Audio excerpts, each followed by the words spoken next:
Well, here we are back at the lovely corner of Glenwood in London. I'm Michael James. I'm taking over for Lisa for the last segment of the show. And I'm honored to have my compadre, good friend Rus Bradburd. Rus Bradburd comes out of Von Steuben High School. He goes to North Park. He's a basketball player, becomes one of the world's greatest dribblers. He coaches for Don Haskins at UTEP. He coaches for Lou Henson at New Mexico State. He recruits a lot of people. He goes off to Ireland and he coaches the Tralee Tigers to the championship. Then he writes a book called Paddy on the Hardwood. Good morning to you, Rus. Hi, Mike. Good to be back. Did I leave anything out? No, just, my lovely wife, Connie. And your daughter. That's right. Alma. You're in town for a literary conference. Tell us a little bit about that. Well, it's the AWP, the Associated Writers and Writing Programs. It's a kind of an academic conference where the writers get together and they have book fairs and seminars and that kind of thing. It's a little bit of a yawner, but Stuart Dybek's reading today at 3 o'clock. That'll be great. He's a famed Chicago writer. Yeah. He may be considered Chicago's best living writer. That's right. He's a magical short story writer, so that'll be worth the trip just to see Stuart Dybek. Well, it's great to have you back in Chicago. You and I, you've invited me for a number of years to come down to El Paso, Texas to participate in basketball in the Barrio, where a lot of kids from the Segundo Barrio come and learn basketball skills, but learn about border culture and peace, those kind of things. And that's part of the Athletes United for Peace programs around the country. Okay, Rus, one of the things about going to El Paso that I've learned is there's a guy that comes out of El Paso named Nolan Richardson. And Nolan Richardson is a pretty famed coach. He's a kind of a civil rights figure in the basketball world.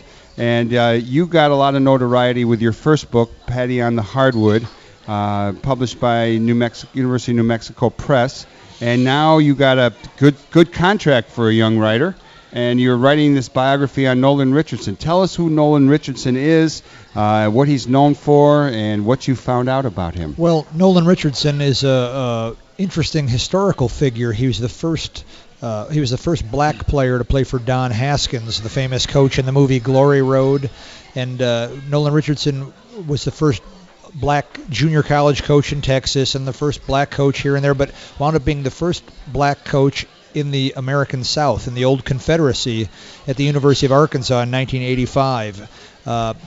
And so he had tremendous success there, won the national championship, but wound up suing the university for racism when they fired him. He had one sort of average season, and they dumped him in 2002. And that was after, I think, for a 4 or 5 year period, he took the Arkansas Razorback basketball team to the Sweet 16. Yeah, he went to 3 Final Fours and won the national championship. But he's an interesting guy because he grew up a Spanish speaker in the barrios of El Paso, where we have that basketball in the barrio, and that's how I met him. And what I was able to convince him of is that to do a book that wasn't a sports book, but do a book of social significance about a pioneering basketball coach who'd been the first of a lot of things. Well, give us a little picture of his life. I mean, he comes out of Segundo Barrio. He speaks Spanish. He's in the movie. I think it's called. What's the movie called? Well, he was actually he was not in the Glory Road movie. No, not that movie. The movie that our friend made for AUP, Athletes United for Peace. Oh, Basketball in the Barrio. Yeah. Yeah. And he shows up in that movie, and he talks about you, and he talks about his experience. He's an interesting guy. So he went on to junior college. Then he went on, he played for Haskins, and then he went on and became a pretty well-known coach. He never played in the pros. No, he never did, but he was drafted in 3 different sports. But what's interesting about him, Mike, is he grew up, he was the only black kid at Bowie High School when he attended there, and he was the first black kid to go there, and he sort of grew up with he grew up feeling like he was Mexican, but it gave him a different view of the world, to be basically to be a dark-skinned Mexican in some ways. So it gave him a unique view because he was always treated fine, he says, by Mexican Americans in El Paso, and didn't really experience much prejudice until he left town. Now, El Paso at that time it wasn't a Jim Crow town in the 1950s.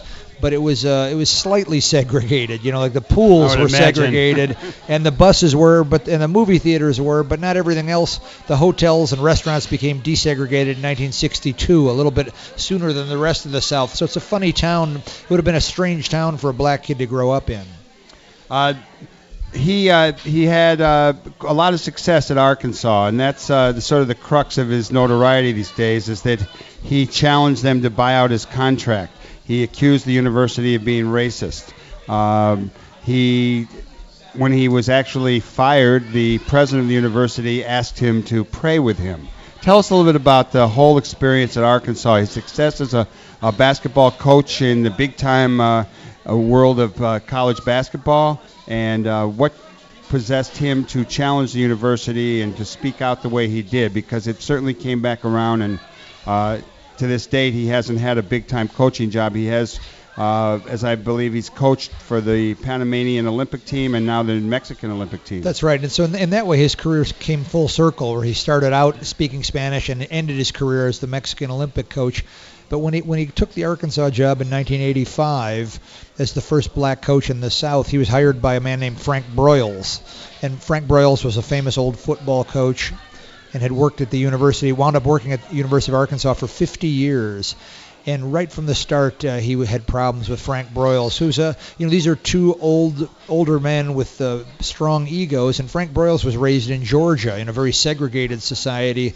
So while Broyles showed tremendous nerve and guts in hiring the first black coach, Richardson felt like he was never truly treated equally, and so they sort of butted heads for all 17 years. They got where they wouldn't speak to each other. He coached at Arkansas for 17 years? That's right, 17 years and almost 400 wins. But like, for example, Mike, at one point, Broyles promoted Nolan, made him the assistant athletic director.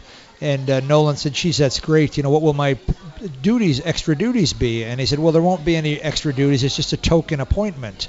And, to say a token appointment that word to is rough. Yeah, it was sort of a, and so here was Frank Broyles thinking he was doing Nolan a favor, but Nolan Richardson thinking this is an embarrassment, that he didn't want a token position. And so they had misunderstandings for years and years that a lot of people think were centered on race, on Frank Broyles' inability to understand a black man in a powerful position. And I do think one of the things that my book points to, the book will be called With a Hammer in His Hand. And one of the things the book points to is it's one thing to desegregate your team and put a black kid on the team in the 1960s or 70s, but it's quite another thing to have a black man in a position of power. So it's until we have black people in positions of power. The world's learning to understand that these days. Well, I think it is. But I think, as you know, it took people like Nolan Richardson and Malcolm X and people who are outspoken and to sort of kick at the doors to make it possible for people of the next generation.